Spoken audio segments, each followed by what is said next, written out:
Il reste que nous avons besoin de savoir si nous avons vraiment choisi la miséricorde.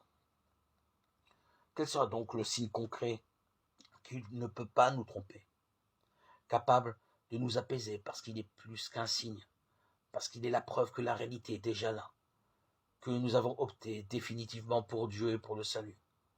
Le Christ nous a donné qu'une seule réponse. Bienheureux ceux qui font miséricorde, car ils recevront miséricorde.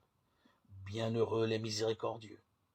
C'est parce qu'il a appris la compassion que le jeune fils comprend la miséricorde de son père. C'est parce qu'il aime qu'il peut comprendre les raisons de l'amour. Ce n'est pas de l'ordre de l'idée seulement, mais d'une harmonie, d'un pressentiment, d'une connivence qui ne s'acquiert qu'en acceptant d'être blessé. On n'apprend la pitié que par ses propres blessures. On ne peut donc aimer la miséricorde et par conséquent la choisir que si on a avec elle cette affinité, cette connaturalité qui fait qu'on est soi-même miséricordieux. C'est pourquoi notre Seigneur ne nous a pas donné d'autres signes.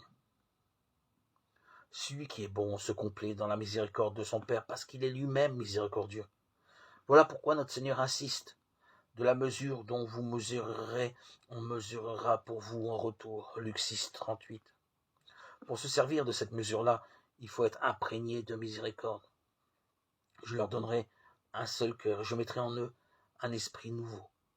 J'extirperai de leur corps le cœur de pierre, et je leur donnerai un cœur de chair, afin qu'ils marchent selon mes lois, et qu'ils observent mes coutumes, et qu'ils les mettent en pratique. Ézéchiel 11, 10, 20.